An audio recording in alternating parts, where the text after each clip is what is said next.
There we are. All right. Welcome, everybody, to Crystal Fridays. We are here every week at 10 a.m. to talk about. Oh, let me go back to the right scene. There we go. We are here every week to talk about the Crystal programming language, and we do that by going through a real project. So in the past, we've gone through just a basic web server that did some basic stuff using a database on the back end.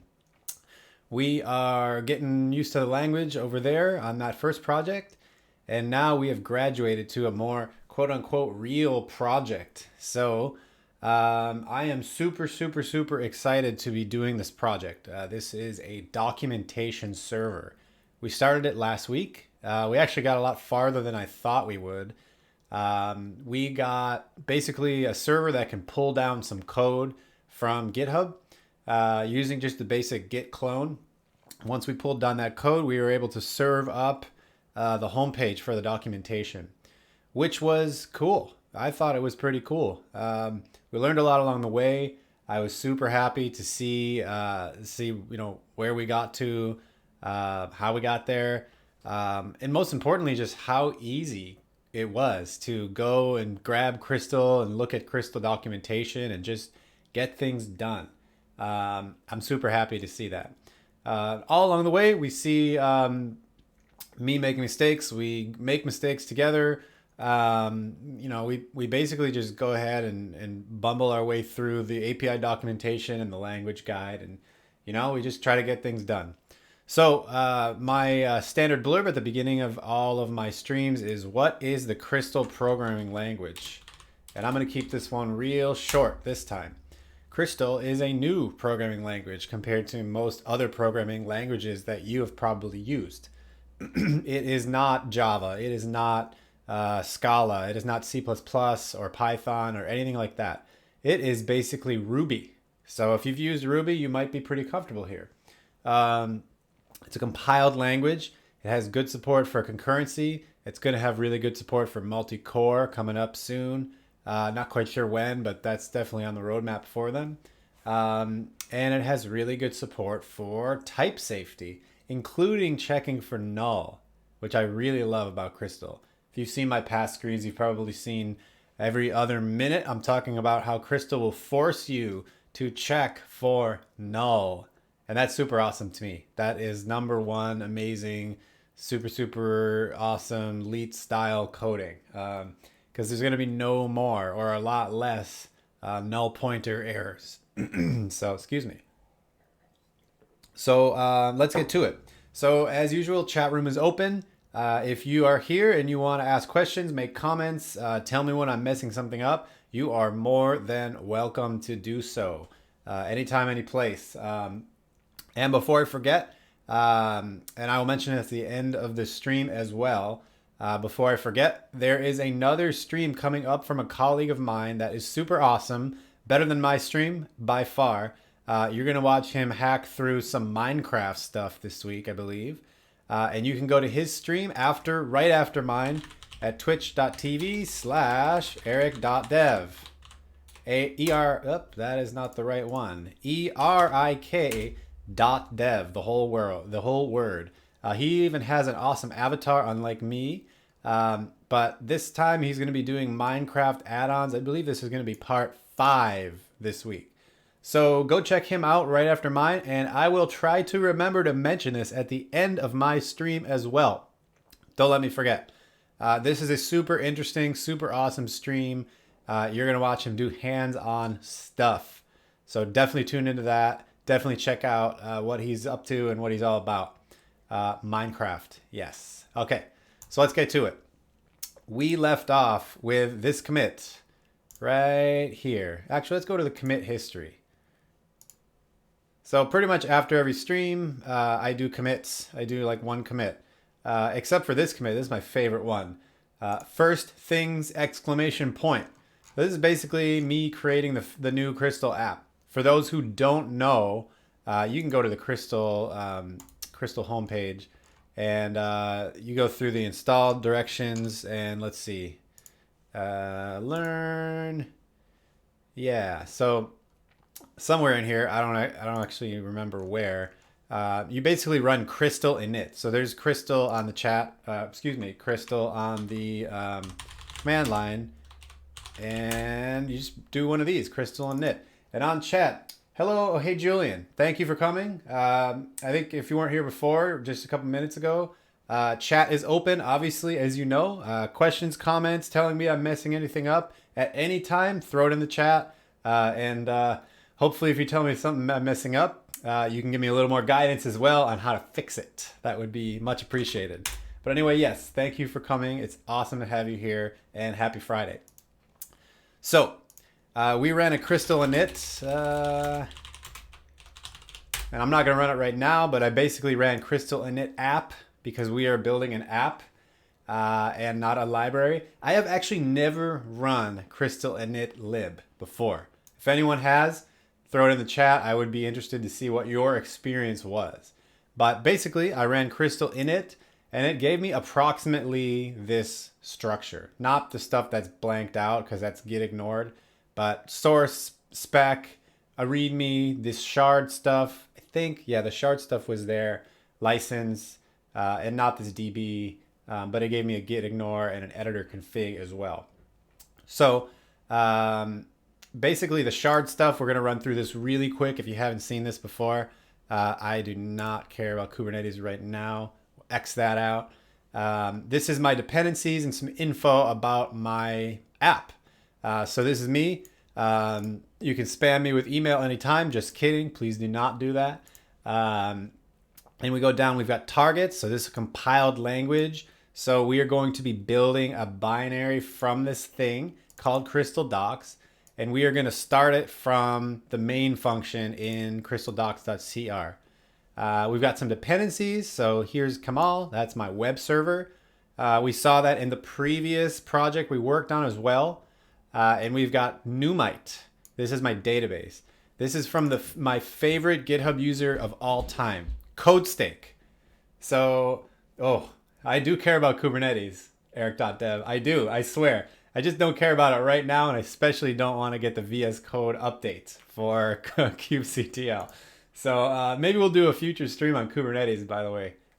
Eric.dev, I think maybe you've got something there about Kubernetes someday. So yeah, so going back to CodeStake, best GitHub name in the world. If you're hungry for some code, go check out CodeStake on GitHub. I have no idea who it is. It's just a shameless plug, I guess, for one of my favorite GitHub usernames and one of my favorite databases in Crystal. So then we go with the Crystal version. Oh, cool. Oh, hey, Julian, I started a very small project with the lib option. It's about an algorithm to draw a line with Breezenham. I have no idea what Breezenham is. Hey, Julian, what is Breezenham? Is it some UI library or graphics library or something like that? And also, if you don't mind, throw a link into the chat to your GitHub or wherever the project is. If you've got one and you're willing to check it out, you're willing to let me and others check it out. Because I would love to see some other folks Crystal code, and especially obviously as a library. Because yeah, never checked that out before. So yeah, we've got the Crystal version. I believe if I use a Crystal builder, Crystal CLI that is not this version, I will get a warning, I think. I think there might be a way to make it not compile. I can't quite remember. And then the license, obviously. And then up here at the top, there's the version of my app and the name of my app. So this stuff will show up on various Crystal sites. So one of them is crystalshards.org. And yeah, going up here, this is like a package database. You can go online and check it out. So like, here's the web server I'm using, Kamal. And it's pretty good. It's pretty like complete. So it's got like sort of a README. I'm pretty sure it pulls this from GitHub. More GitHub stats, the license, and this comes right from that shard.yaml file. Link to the GitHub. Dependencies, which is super cool. This is taking it directly from this shard.yaml file. And then versions. So again, versions of the app up here. And I'm pretty sure all this stuff comes from GitHub. I was talking to the creator of Kamal and the creator of Crystal Shards separately. They gave me a little bit of detail behind this, and it was a really cool site. Hojilian says, no, it's the name of the algorithm that draws a line from A to B on a grid. Computer graphics, cool. So I know nothing about computer graphics, so I will check out the Breezenham algorithm sometime. Probably sometime today. I got a little bit extra time in the afternoon. If you are getting into Crystal and you're kind of at, beginner to intermediate status or level or whatever you want to call it, check out crystalshards.org, and you can see some of the more popular shards and kind of start there to, build your app up to a point where like you need a web server, you need a database, and you kind of don't want to build that stuff yourself, obviously, because building a web server from scratch from like a TCP library, unless you're doing something like to learn Crystal or to build some like fancy new algorithm or something, I would not want to do that if I'm trying to get something else done. So we've got the shard.yaml, we've got a shard.lock, which is all of my transitive dependencies, and that is it. So off to the code. We've got a main.crystal. This does absolutely nothing but redirect to the actual Crystal main. This is just for convenience sake, so I can do this crystal run main.cr. And that's instead of me having to do crystal run source.crystaldocs.cr. There we go. So yeah, it's like to save some keystrokes, and I swear that is it. There's like one line in that file here, and that's like it. So all the real code is over here, crystaldocs.cr. And so just walking through this, there's a decent amount here, but I actually was more verbose than I had to be. Kind of just to remember how the types work in Crystal. So like right here, for example, this is a string or nil. So if you come from like a functional programming background or like Rust, or there are some other languages that do this too that are not like hardcore functional programming, you can see here like this is either a string or a nil, but it doesn't know at compile time what it's actually going to be. So the value of it is we're pulling the shard org out of the URL. So that would be the first element in the path of the request. And we're pulling it out, but it might not be there. So we end this variable, or we end this with a question mark. So it's saying, is there a shard org there? And if there is, it's going to pull it out and put it into this variable as a string. And otherwise, it's going to just set this shard org variable to nil. Okay, so that's really important because later on down here, Crystal will force you here to check if it's nil. Okay, so if it's nil, then we bail out with an error message. And then same deal, we also have to check for the shard name, which is this right here on line 19. And then if it's nil there, we also have to bail out. Okay, and then in our else, this is where all the magic happens. So we are saying here, let me just move this over a bit. So we're saying here, all right, we've got our shard org and our shard name. Those correspond to the GitHub organization or user and the GitHub repo name. We just throw a .git on the end of that because we are going to go and clone. We're going to clone that GitHub URL right into a path on disk. All right. So that's down here. We're doing process.new git, and then we've got our clone args here, and that is going to be a clone. So git clone. And then our shard VCS URL, which we just saw on line 29. And then the clone dir. So this clone dir is not a good place to put it right now, but we are just doing that just sort of like to see exactly what is happening when we clone something down. So in the previous session last week, on last Friday, we actually got the program to do a clone into this docs directory. So that was cool. I really was happy about that. Actually, yeah, I think we did actually get that, which was cool. Very cool. And we did our clone. We've got some to-dos, which we're going to get to in a second. This is us waiting to see if the clone completed, and then if it did, it succeeded or failed.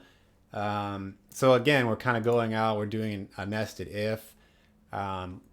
We probably could just put this into the same if, but it was easier for me to kind of conceptualize in the moment. So continuing down, we were printing out a debug line. We're saying no output available otherwise. And then either way, if we weren't successful, we bail out with this halt. And then assuming that we didn't bail out, then we continue down to the docs call. So this is saying crystal docs, and we are making sure to do it inside of the clone directory.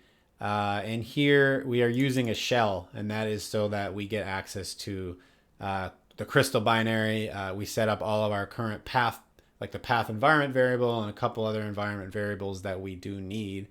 And if we don't execute this with a shell, we would have to configure all of that stuff ourselves in crystal code, and I'm not into that right now. Same deal. We make sure it succeeded, and we've got a to-do list. So we finished these three. I just kind of ran through that code. I have no idea what to do next. We're going to figure it out. And then profit. So hopefully we can do some profiting today. So yeah. So down here, line 85, all the way down to line 92. This is us getting the documentation we just cloned down and then putting it into the database. That is here. And the whole deal is once it's in the database, we can now return. We can return the documentation to the client, to the browser. So this whole if, all the way starting right here. This from line 28 down to line 98 is us saying, okay, the documentation is not in our database. That's the Numite. That's CodeStake's magical Numite database. And we're saying, all right, it's not in the database. So we got to go get it. We have to get it. And once we got it, then we've got to put it in the database here on line 92. And then we have to return it to the client, to the browser. Now, we haven't done the returning part yet. So that's line 97. We're going to work on that in a little bit. But first, we've got to see if we can actually clone the code down and then do our crystal docs and get that to succeed. And I don't think we got to that last week. But once we did, then we're going to be able to actually return the content. And then the deal is if it was in the database, which would be every request after the first one, if it was in the database, then just straight up return it, and that's easy enough. Okay? So, one last thing that we did was we said, okay, we are not going to store like a zip file of all the files in our documentation inside of the database. So that's like all this stuff. Originally, we were saying, all right, when we get it down, when we do our git clone and then we run our crystal docs, originally we said, let's zip all this stuff up. Let's put it into a tarball or something. And then let's just jam it into the database. And that worked for a bit, but it doesn't really make sense because right here, this is only one of the URLs that the documentation requires. So if we go and check out like index.html, if we go up to here, like here, for example, and here, for example, the index.html links out to like the CSS that it needs and the doc.js, the JavaScript that it needs. And that's not going to work, obviously, because if we only have one endpoint here that returns like all the docs, or this needs to like untar like just the index.html file, that means that all the other endpoints, like this CSS endpoint and the JS endpoint, means that all of those are going to have to be two different routes, and those are going to have to grab that tarball out of the database, and those are going to have to untar as well. So that's no good. That's just unneeded, needless CPU work that we're just not going to do. So instead, we're storing our stuff, each one of these files, into a individual database key. So NuMite is a key value database, and we're just naming each key. So every key is prefixed with the shard org and the shard name, and then we put our index.html at the end for the index.html file. And then for the other stuff, for example, like for the JavaScript, we would have one that's like JSDB key equals, and then we're going to grab this down, and we're going to call this shard org slash shard name slash js slash doc.js, right? And that's going to be done in a different route. And that is going to be like when we finish this route here, we're going to take out generic code from it, and we're going to put the generic code, the call to that in here, the call to that function. We're going to have another function that's generic enough in the other routes to do the same deal, except pull out the doc.js and put that thing in the database instead of putting, the index.html in the database. Okay. So let's see how far we actually got. All right. So we're going to run this thing. And we're going to go here. And we're going to start with localhost, what route, or what port? 3000. So that's actually what we wanted to see, believe it or not. All right, so that's a 404. I think we can go open up our, whoops, and how do I open the developer tools on Edge? I can never, ever remember. Oh, it's Control-Shift-I. Oh, did that work? Nope. Maybe it is Command-Shift. Whatever. I'll just use the straight up developer tools in the settings and just leave it open. I swear I can never remember it. So let me just reload the page here. And we're going to go to network. We got to reload again. 404. So that's confirmed. We've got a 404. And we're going to go and figure out what route we need to access. So we're going to do a GET request on the shard org and the shard name. So that means we need to do localhost / codestake / NuMite. And you knew I was going to choose codestake there. You knew it. It's just, again, that's my favorite name for a library. Codestake NuMite. Okay. So couldn't clone. All right. So where would couldn't clone be printed out? That would be here. Now I haven't figured out how to do debugging yet in Crystal, so we're going to do the straight up print line debugging. So Eric.dev says F12. Okay, thank you for that. Oh, it's magic. It is such magic to my eyes and ears. Thank you, Eric.dev. Much appreciated. So yeah, we've got our couldn't clone. So yeah, we're doing some print line debugging today. That's all it is. So we're going to have fun with this. So when we do couldn't clone, let's go on the command line and see which one of these printed out. If it was this on line 55 or if it was line 57. So did we print anything out? Oh, we did not. So let's print something out here.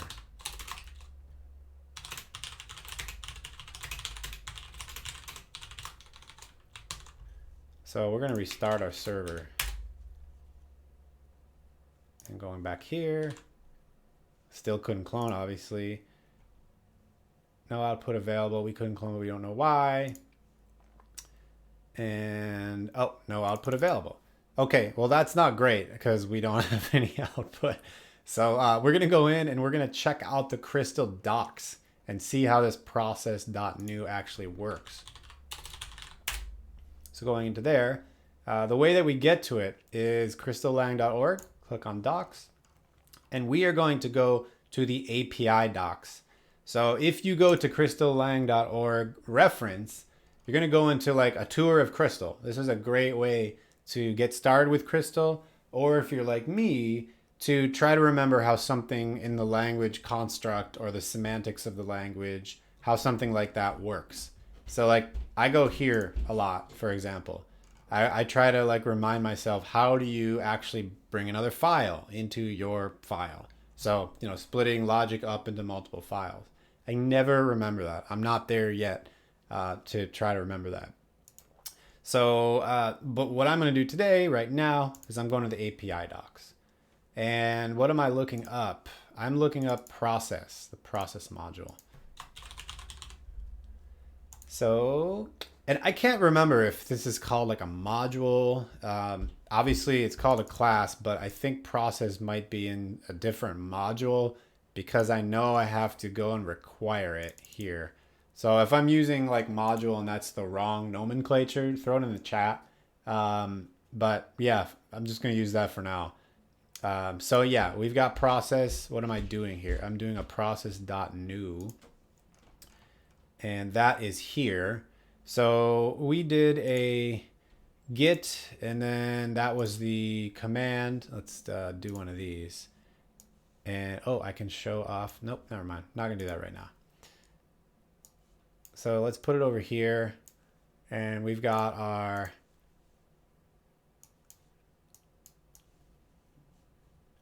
yeah, there we go. Oop. That was a magic corner, which I was just saying I could show off, but not right now. We've got a process.new, we've got a command, we've got our args, we've got an environment, yeah, a couple environment variables, clear env, we didn't put that down yet. We did put a shell down, some input, output, error, and chdir. So that's a to-do still, but I think I remember why we got no output. So heading back into VS Code, we did this here. We did our dot output, question mark, and let's check out what output is. So if you see a method on a class, you are looking in Crystal Docs at a hash. And that's from Ruby 2, I believe. So if you need to search for it, like for example, process has a bunch of class methods. And if you're from Java or C# or probably C++, I can't remember. These are called static methods. So they're methods that are not called on an instance of a class. They're not called on an object, in other words. They're called directly on the class. So we are talking about an instance method because we're calling it on the instance of our process, clone process. So we're going to search for hash. That's how you find it easily. So we've got an output that returns a file descriptor or a maybe file descriptor. So I'm going to click down on that. And this thing is, it raises if a pipe wasn't asked when creating a process. And then this raises if a pipe wasn't asked when creating a process. So I remember this. I think that this is not the right documentation, which sometime I probably should go and fix their docs. But right now, not going to do it. So I'm pretty sure what's going to happen here is we're not going to get any output if we did not specify a output IO when we started the process. All right, so we're going to stick here with our normal call to output, but we're going to head up all the way to our process.new up here. And we are going to check out our standard IO. So we've got our input, our output, and our error. So we are going to want to specify an output. So the default is redirect close. We do not want to have, that's basically dev null. We probably don't want to send it out to dev null if we are trying to get output for us in memory. So now we're going down the road of what is a standard IO. So it's a standard IO, and that's not helpful, but it has a definition of either an IO or a process redirect. So our process, what was it called? Process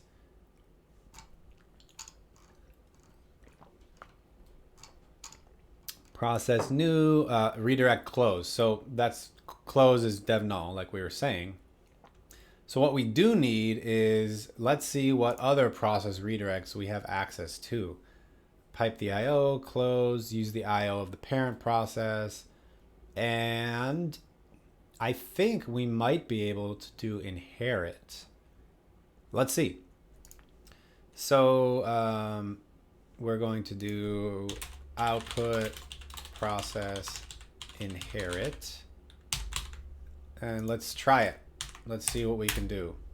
Oh, maybe I did this wrong. Head back up to our new, that's what it is. Redirect inherit, not process inherit. I think. Let's see. Uh-oh, no. I might have to do process : redirect. Yeah, that's what it is. So this is the module thing.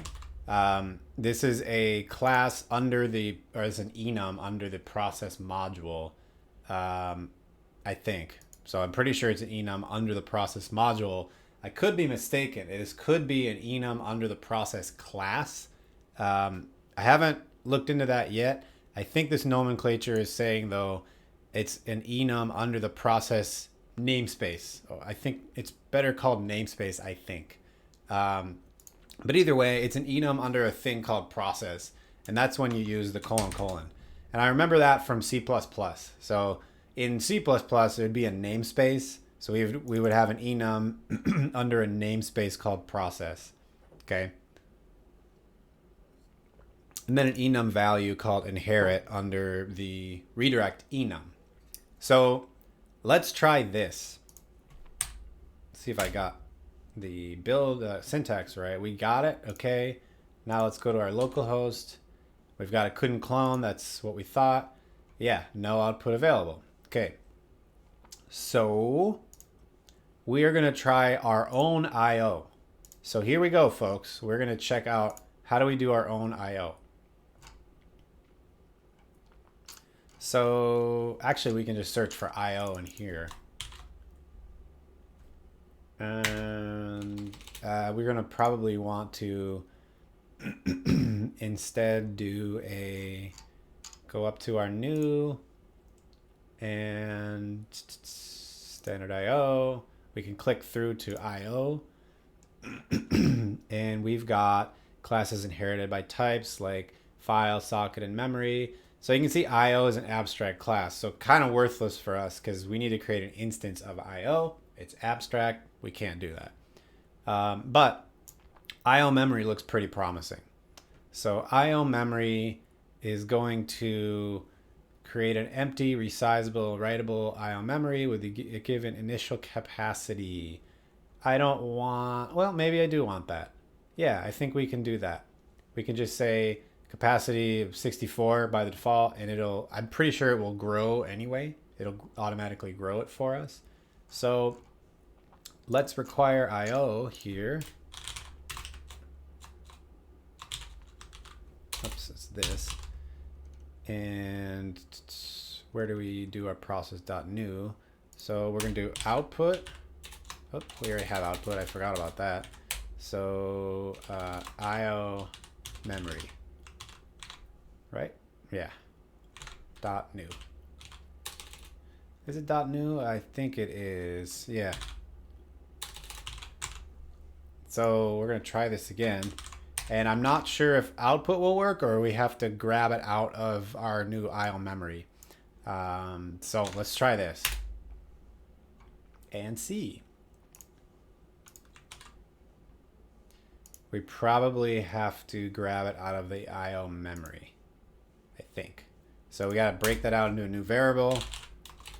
Output I/O equals I/O memory.new. And we're going to pass it in here. And let's check out how to get the I/O out of this thing. Buffer, clear, close, read at 2s. Appends this, nope, we don't want that. But this is an overload. So 2s, if it takes in an I/O, that's a weird name, but I guess it appends this new I/O that you pass it to, or it prepends this new I/O that you pass it to what it's got already. But then we've got this other one that this makes sense. This method name makes sense because it's 2s, which is kind of what a lot of other objects or a lot of other classes have. They have a as s or 2s, and that usually means to string. So apparently they did this, and I don't understand this naming, but this one makes sense to me. So we are going to print output IO to S. And then we're going to print a new line. I actually forgot. I think there's a way to print with an automatic new line. But for now, we're going to do this. And all right, we've got the thing running. Will that work? Oh, that doesn't even work. All right. So we're at an impasse. Let's see if we can do something different here. Let's do the old programmer trick. Google. So let's see. How to run a command with Crystal Lang. How to execute a shell script. That sounds promising. Execute a shell script while handling standard out and standard error. We might need to handle standard error.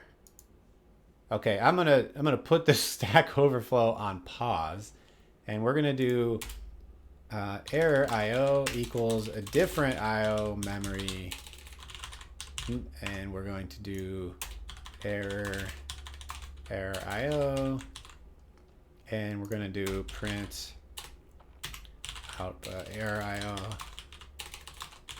to S, and then we're going to do a new line, and let's see if error worked, because it's an error. Our shell script is executing an error, so let's see if this worked. Cross your fingers. Nope. All right, what else we got here? I could simply set shell to true, merely prepends sh to the command line, tried prepending bash, it still didn't work.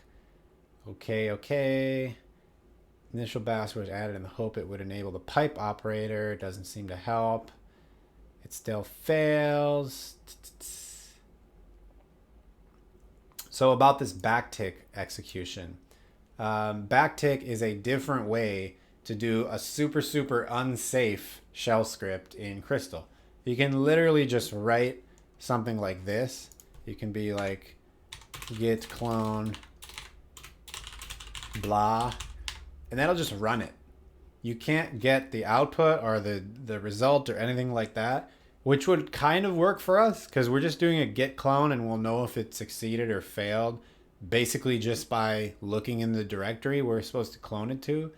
And that's kind of the easy way out, but I know it is not going to be very sustainable long term, because I know eventually we're going to have to get the output of the thing.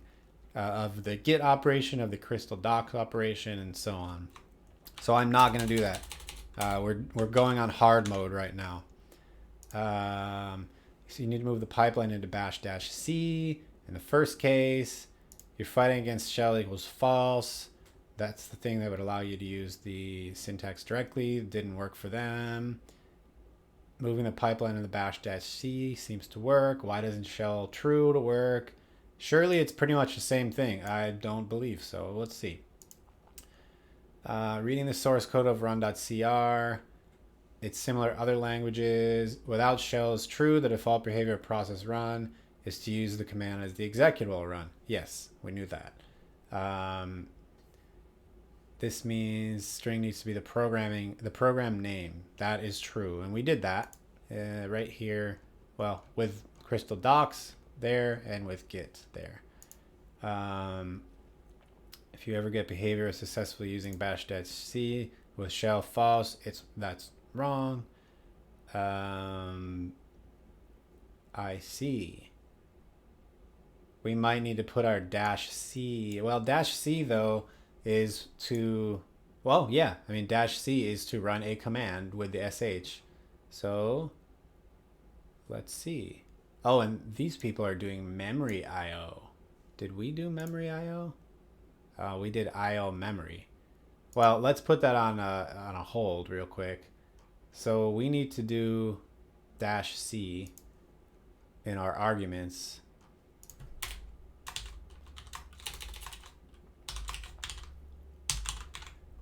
And we're going to roll with that for just a second and see. Oh, wait, did they put sh? They did. But they didn't put shell equals true. Let's start with this. Let's start with this, and we're going to see. Just do one step at a time here. Couldn't clone. That's expected. We don't know why. Huh. All right, we're going to do what they do then. We're going to do sh. We're going to do a -c. We're going to do shell equals false. And we're going to put our get here after the -c. Shell is false. And you know what? Let's do a memory IO now. So hopefully we can get some output as well. We're going to search for that. Well, there is no memory IO. Interesting. Let's do Crystal Lang memory IO. Where is memory IO? So we're going to look in their PR, adding documentation in the memory IO class. IO. Huh. Where is this? So io.cr. We're going to just check out io.cr.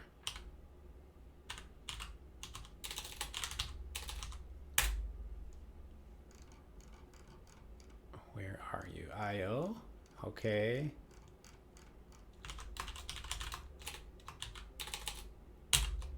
I think they're probably aliasing memory IO to IO memory would be my guess. So we're just going to bail out of that and let's see how they used their memory IO. Yeah, they do 2S and that is what I would expect. Output IO. Okay. Okay. We've got... This looks about right. This looks about right what we're doing. But we could try bash. Let's try bash instead of sh. You never know, right? So bash, we're going to just do our... I don't think we need -c because that's a sh thing. Bash get clone, blah, blah, blah, blah. Let's see. Shard VCS URL is that. And we're going to put it into the clone dir, which is here. But did we already make dir that? Yes, we did. So let's do, let's put this into a Crystal Docs folder. So everything's going to be under Crystal Docs, that directory. We're going to make dir p that, which is just like make dir p on Linux. Does all the intermediate stuff to get down to this directory. And we've got our bash, then we've got our git clone. I don't think we really need these environment variables, but for now, let's leave them and just do one step at a time. No shell. We still got our output and we're printing it out. So let's see. Let's see what happens. Printf debugging, y'all. Oh, better. Unable to create directory, Crystal Docs file exists. We got some output, everybody. Woo! All right, where is it actually trying to create it? Where? Print, we gotta do it down here. Trying to create directory clone dir. All right, I'm gonna put our new line. You know what? I'm gonna pause because this is bugging me. Why is there not a print in Crystal that will automatically append a new line? I'll bet there is. There's gotta be one somewhere. There's gotta be. So let's go into here. We're gonna do a print.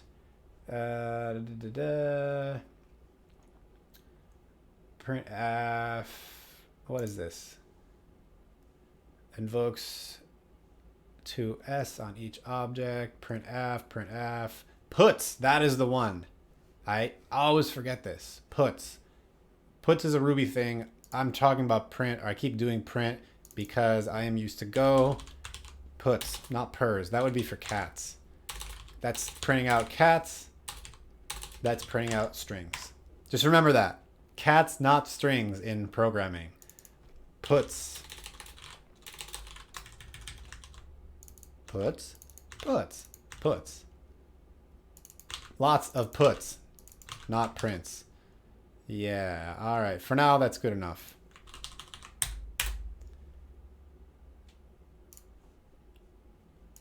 Let's reload that. Same deal. What are we trying to print, or what are we trying to create? Trying to create directory crystal docs, code state, numite. Crystal docs. Why is there a crystal docs directory already? That doesn't make much sense at all. Let's just change the name of it real quick. Whatever it is, custom docs. We shouldn't get the same error.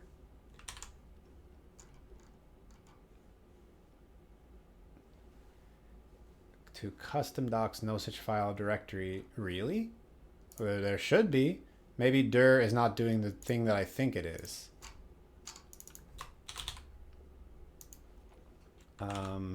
Make dir p, oops, that's a class method. Returns a new directory including non-existent intermediaries. That's what we think it, that's exactly what we thought it would do. Custom docs is there, code stake is there, numite is there. So let's try this actual command on the command line. Git clone that into there.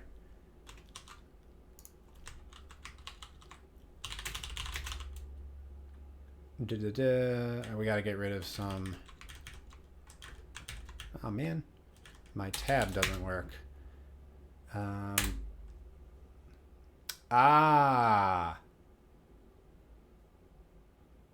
Cloning into repository not found.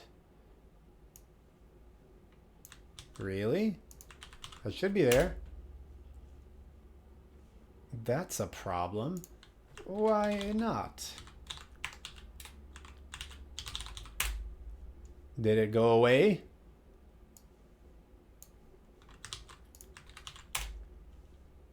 Oh, it's case sensitive. Interesting. Well, that's a dumb bug. Okay, we got something going now. Oh, actually we don't. We gotta do this. We gotta actually run the server. Code stake numite, no such file directory. There should be. Trying to create directory. Git clone. No such file or directory. Exception.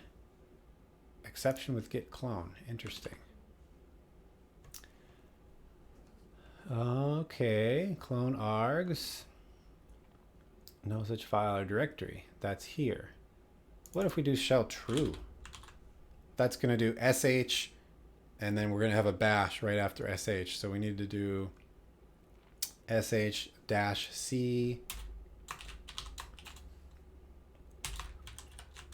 and we're going to put our bash into here. This is getting real Frankenstein real fast, but maybe it'll work. And then we'll go from there.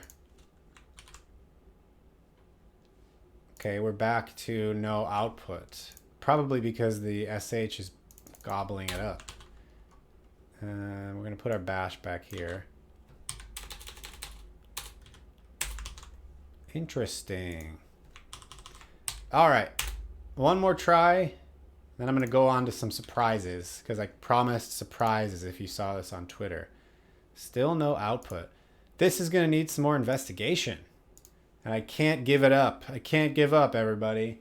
It's just like a worm in my brain that's going to keep crawling around until I actually figure this out. One more minute. Watch, run, build, repeat. That is not for us right now. WikiHow. I don't think WikiHow is going to help us. Unless they have a new crystal section. I wonder if the crystal guide, shards command, proc. No, that's a function. That's a built-in function. Command literal. This is what I was talking about. Well, let's just try that. Let's try that. We're going to do our git clone. Let's just do this.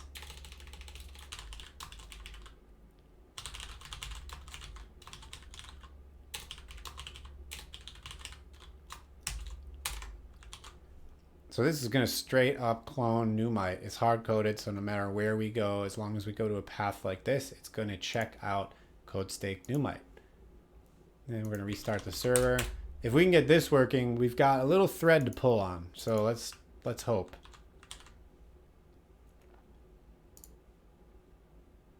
Okay. So in our shell, we don't give it SSH. We need to be doing... Oh, we need a...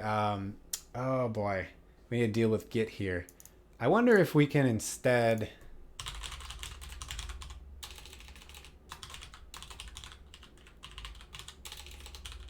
just straight up download it. Really? Did I print this wrong? Open that up. Can we just download it? Yes. We should have just done this in the first place. We should have just downloaded the zip. I'm going to put a big old to-do there. A big old to-do. Up here where we generate the VCS URL. To-do. Just download the freaking zip. That's good enough. We'll remember that. Okay. So that was a lot for a little, but at least we got somewhere. We've got a little thread to pull on. So I'm actually pretty happy about that.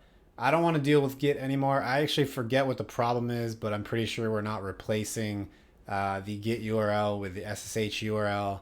And then being able to use the SSH credentials, I think, but not 100% sure. So yeah, if someone knows what I'm doing wrong here, please let me know, because I haven't set up Git in a while, actually, because my dot files do most of the work. So 9 minutes left.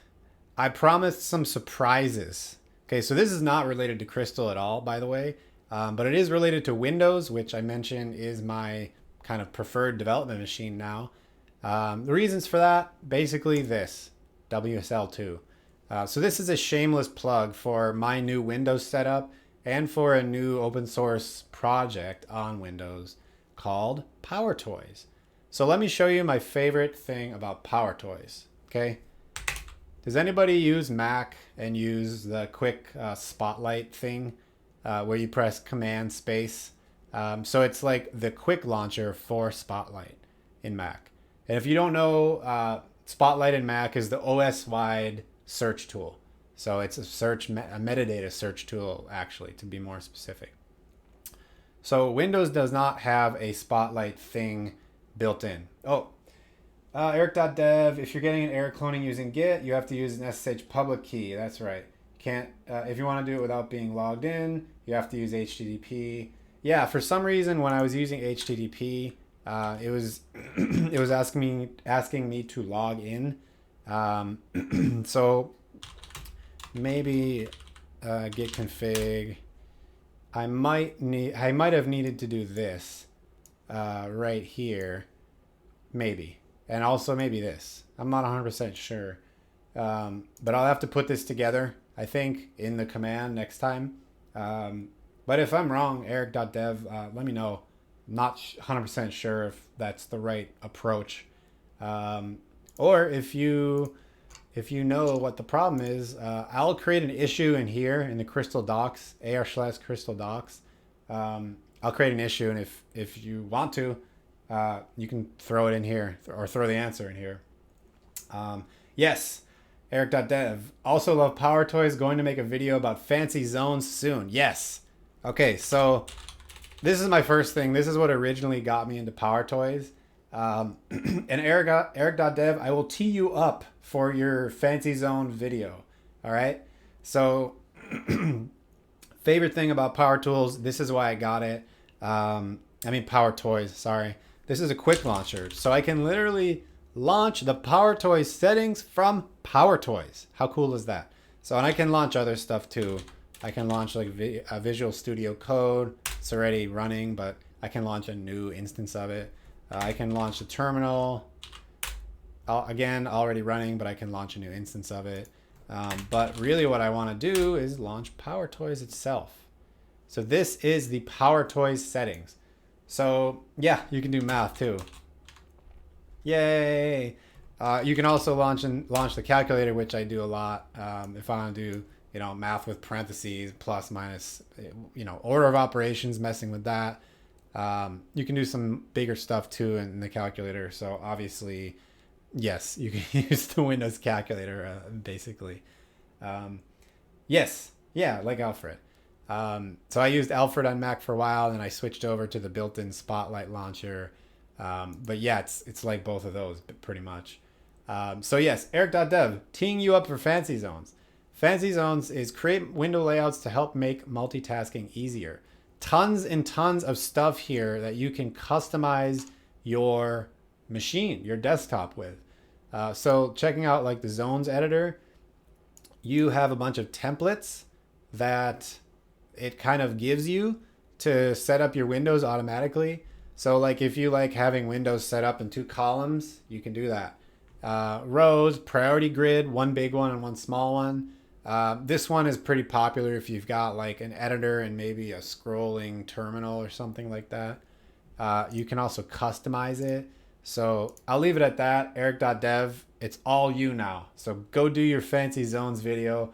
I would love to watch it because I'm not super experienced with Fancy Zones itself. File Explorer, this will let you preview SVGs and Markdown right in the File Explorer. That's a cool thing. That actually Mac doesn't even have, which this is cool because it's like in some ways it's catching up with Mac, and in other ways it's surpassing it. I like that this is kind of a new option. So yeah, like an editor in Twitch chat. I should actually do that, but I don't because I like the separate screen. But yeah, I should. Excuse me, I should. So back to Power Toys. Image Resizer. I used this yesterday. Just right click on an image and you can choose the dimensions you want. Keyboard Manager. You can see I've hit this pretty heavily. Why? To make the keyboard a lot like a Mac. So I have a Mac keyboard. I can't lift it up because it's wired. But I have a Mac keyboard with a control and a command key. And the command key is right next to the space bar. If you've used Windows, that should be the Windows key. Well, actually, I think on most Windows keyboards, that's like the Alt key. But either way, it doesn't match up with the Mac keyboard. So I made it match up. And I got most of my favorite key combinations. So look out for a blog post about this from me. It's on my personal website. You can see it in the links in one of the tiles on my Twitch profile. So I will leave these out for now. Power Toys Run, by the way, is the one I just showed. I'll leave these out for now. Go check out Power Toys, though. GitHub, Microsoft / Power Toys. This is super cool. Also, if you are into C++ coding, you can go and contribute, too. So Eric.dev, I like on the same screen, so it feels like you're talking to people instead of breaking focus with the camera to read it. 100%. So really what I should do is get a second screen and like put it up here or something. But yeah, I actually probably could do that. Just need to get used to it. But yeah, so I'm going to leave Power Toys at that. We took a little detour from Crystal, obviously, but I'm really excited about that. So I'm glad I got to show all of you. So yes, second to last thing, I will push all this up into GitHub AR//Crystal Docs. You can see all the code. It's always going to be up to date there. I will also put this video onto YouTube. You can also see where by going to my personal site /about. Scroll down a little bit. You'll see a little blurb about Crystal Docs, about Crystal Fridays. and where to go to see the YouTube. Very last thing, Eric.dev, you can hear him in the chat. He is doing a Twitch stream in 2 minutes. So twitch.tv/eric.dev. He's going to be doing some Minecraft stuff. Go check him out. He's an awesome dude. He's got an awesome avatar right there. He's got an awesome site. And most importantly, he does some awesome screencasting about Minecraft and other stuff too. So you'll be blown away by a lot of stuff he does. I am giving you 1 minute to go over to eric.dev. I will see you here next week. Same time, same place. 10 a.m. Pacific, twitch.tv/ARSchless. Take care, everybody. I'll talk to you later.